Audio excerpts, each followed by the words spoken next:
வாழும் வரை நிழல் என உடன் நான் வருவேனே.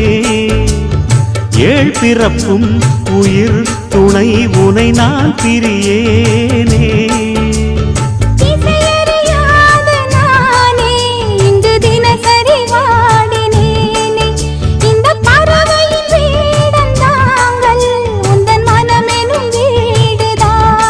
நீண்ட காலம் நேர்ந்த சோகம் நீங்கி போக நானும் தீண்ட யோகம் விளங்கிடும். பூமிக்கொரு வாரம் என்று எண்ணி இருந்தேன், பூமுடிக்க யாரும் இன்றி கண்ணி இருந்தேன். சொந்தமின்றி பந்தமின்றி நானும் இருந்தேன், பொட்டு ஒன்று தொட்டு வைத்து பூவை அடைந்தேன். நன்றி சொல்லவே உனக்கு என்